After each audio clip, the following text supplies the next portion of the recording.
Welcome back. You're still watching your darling show, the Bumper Breakfast Show on MITV. I tell you, it's always a wonderful, fantastic show whenever I have intellectuals in the studio. And on my right hand side, you can see beautiful Sister Wemi, the Onyiboku Palanta of the Federation of Nigeria. No, it's not you, it's Madam Wemi. I don't know. I really did not see that coming. That was a good one. You want to take Wemi's shot. He's not poisonable. No, but she's fair and black, Good morning. You say you are dark. You're a dark spirit. I'm chocolate. You're chuckling. Chocolate. You're not chuckling. It's a smile for me, anyways. The way she smiles. In fact, it's a shades, glasses, Only her you. hair, Only you. everything about her, Only and she's you. wearing orange shirts, and that's so alluring. Really, I'm already swimming. Because Because if you check her very well, only one person, and she's carrying like two big networks. The networks are, she's yellow, know what that means, and she's glowing. More. You know, they say that your ability to handle comments, good or not so bad, good, is a sign of a positive self-esteem. Go on. A positive self-esteem. I think this is because she handling is. comments No, now. it's not just about. With esteem.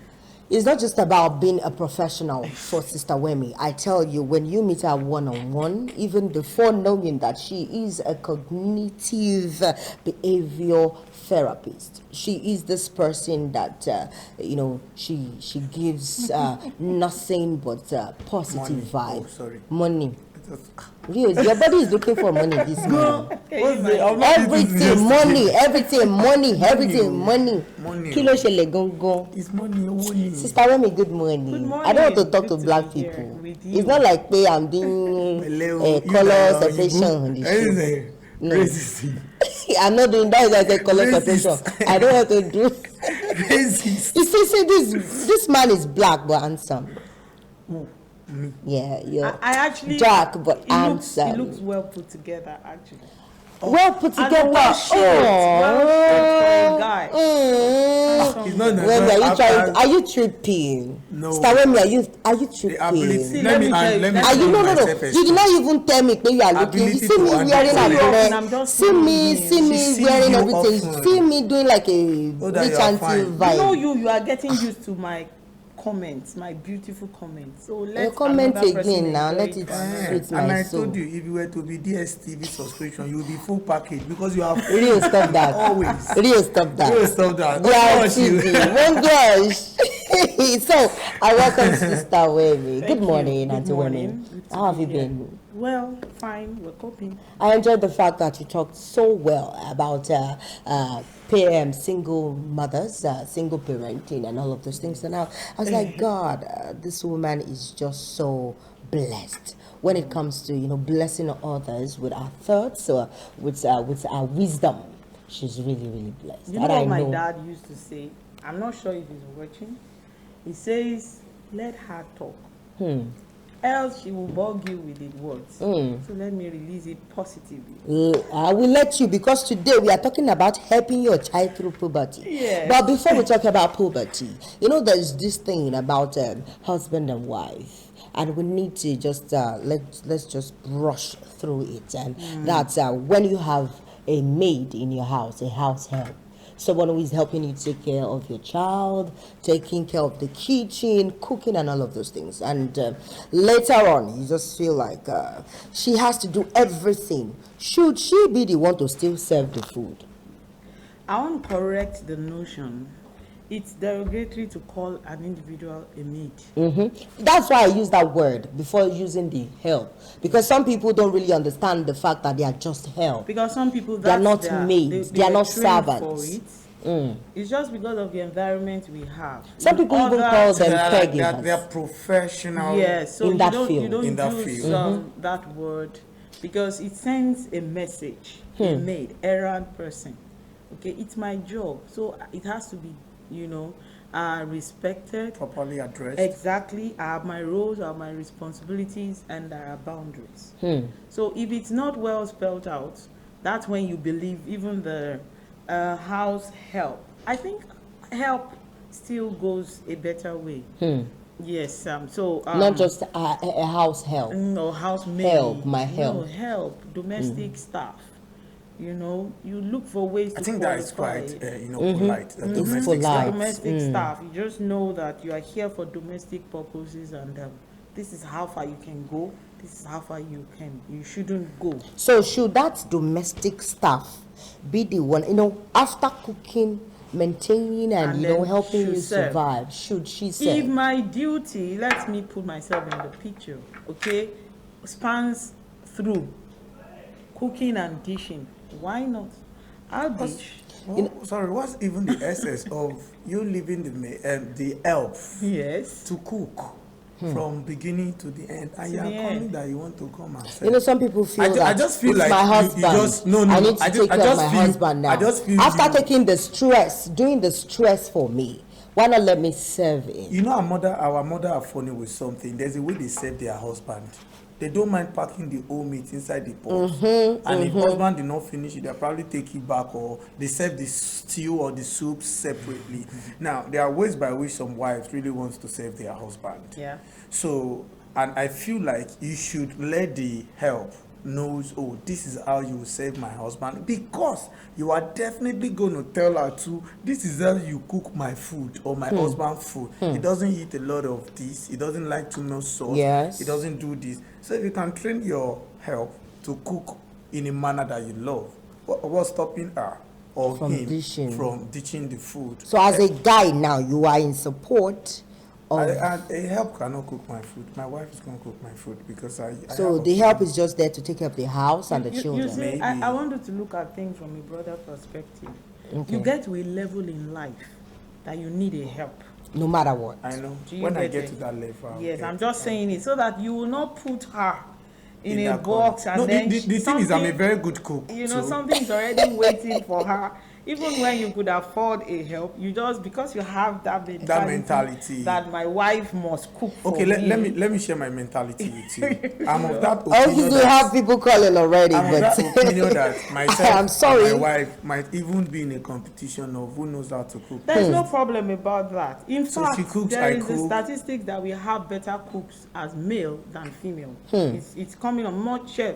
You know, better Now- chefs are coming. So it's not you like, know. oh, I want to come and sleep my wife that you must always cook It's my food. okay. okay, let's quickly take this call. People are really, really interested. Hello, good morning.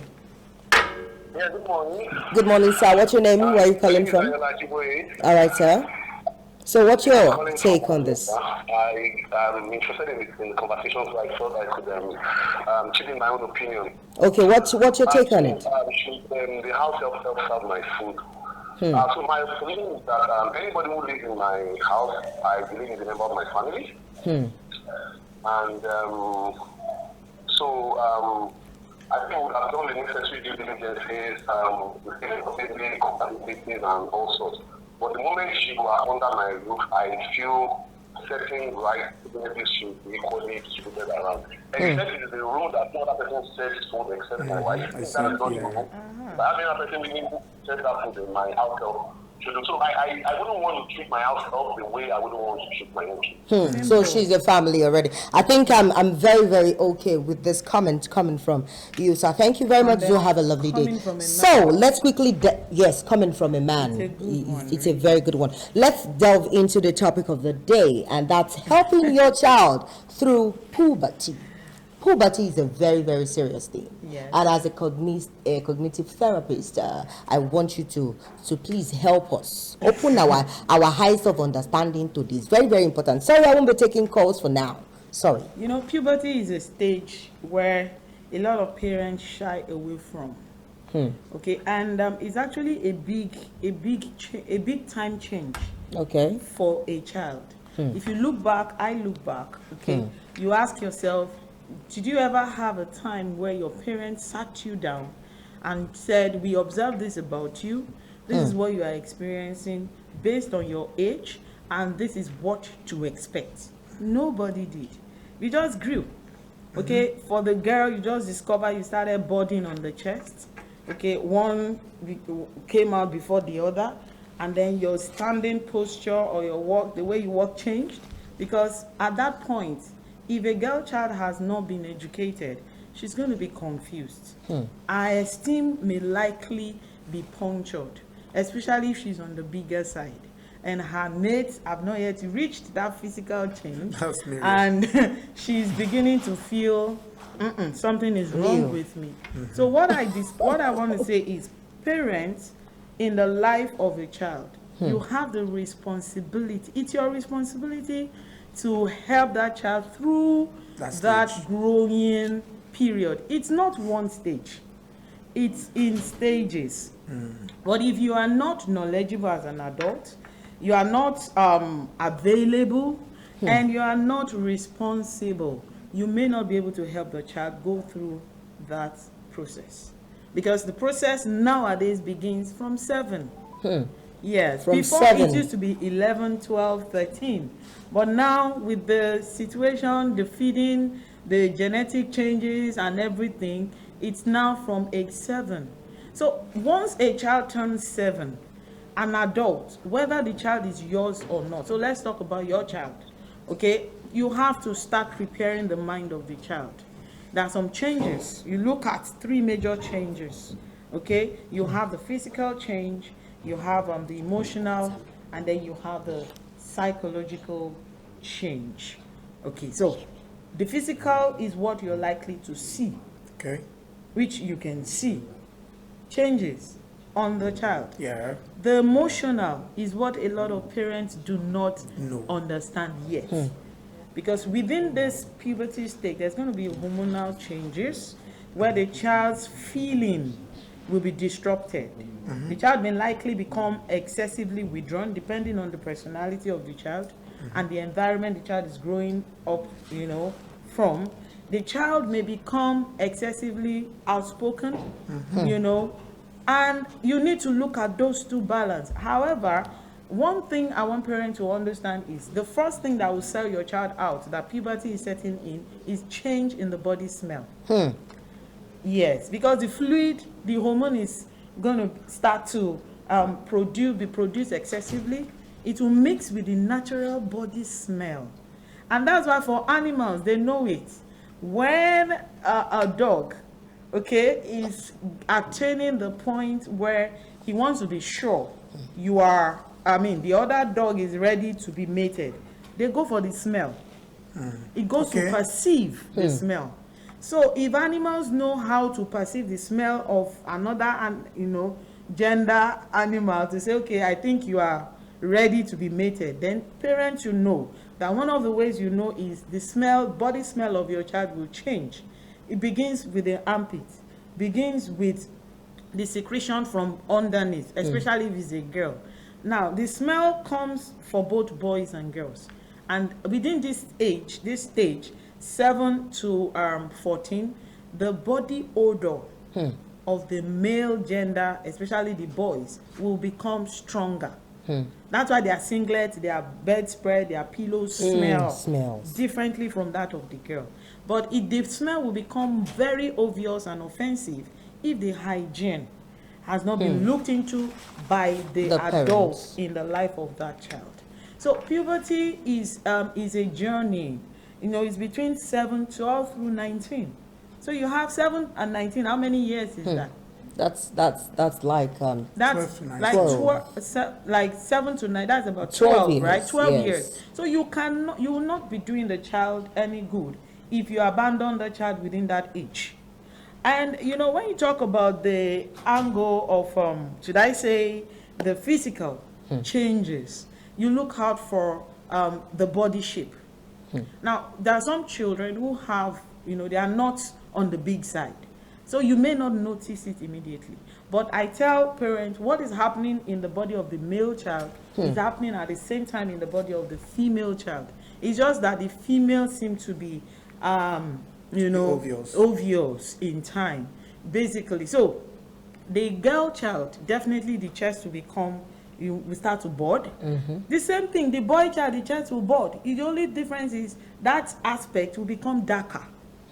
So when your son pulls his shirt and you see that, just know that you are walking towards you know. So what I do is I tell parents, you segment the body of the child into 3 places. Okay, the neck is there.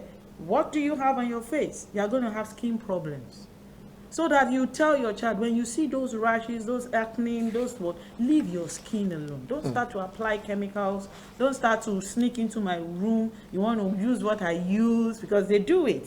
You know, you let them know that facial wash morning and night will reduce it, but it's the hormone, it's the secretion. The pores are now more open. So hair, you have more hair growth. That's why the guys, they have this. Yes, the beard. Yeah, and then they seem tend to, you know, there is a prep, and there is more hair growth on the head. Okay, and then there's also the ass. That's for the neck. Then from the shoulder to the waist, you educate your child and say, from the shoulder to the waist, this is what you experience. You know, the burden of the chest, and then from waist down, hair growth. You leave it at that, so that when the child sees that, the child will not be confused. The child will not start to talk to the friends, because I've dealt with children who take themselves into the restroom to show themselves the changes in their bodies, because an adult has not showed them, saying this is what you are likely to see, the physical change. That is that. Then if we now look at it from another aspect of the emotional change. I love to hear that. That is the one Emotion. that parents, Why are you human? have not been able to understand. You see, the emotional change, even for the child, is going through a lot of struggle. He wakes up in the morning, he's happy. Before noon, he can't tell what's going on. Just swing. Yeah, mood swing. He wakes up in the morning, the normal thing that the child readily warms up towards in the home. And that's why parents within that age, you shout a lot. The best thing to do is not to shout, because you lack the knowledge of what your child is going through. As a parent. So you don't need to shout, beat, and scream and yell. If you begin with that, you are going to disconnect the child from you emotionally. Because there's an emotional thing going on within the child. The brain is not stable. As in, there's something, I don't want to go technical right now. Okay, it's swindling, it's toddling, it's not balanced. It's neither an adult, it's neither a child. So your expectation on your child during puberty should be reduced, because when you know what you're dealing with, it's easier for you to accommodate their excesses and put the child right. So you're just your duty is to help him through the process. Yes. And he should be very, very ready as a parent to accommodate him. To accommodate it without having to make the child feel there's something wrong with you. You know, you need to let them know that within this age bracket, all right, your hormones will spike. Okay? At that age, that's when they begin to have crush, the feeling of crush. You know, within the age, the children we have today, 9, 10, 11, they already have boyfriends, they have girlfriends. As in, they can tell you, some of them are bold to tell you, I'm in love, I feel attracted towards somebody. If it happens here in this part of the world, be ready to get spanking, real one from they the have parents. attraction. It's natural, it's normal. So I think it's not out of place for a parent. Now, every child around me knows. I tease them. I ask, I say, hey, this one that you are looking good, I'm sure you have a feeling for somebody. You're going to talk to me, and they smile and giggle about it. We talk about it. You just make it simple and free as possible. And you feel it's right for that child to tell his our parents that I have someone who really loved me at this point in time. Not someone who loves me. I have somebody. And do you feel that I'm it's somebody better? I'm attracted to. Let me tell you something. Whether we like it or not, because of the situation of things, the media, you know, the loose ends that we have, they have to internet. and all, the emotional aspect of the sexual attraction in every child has been aroused. That sexual feeling.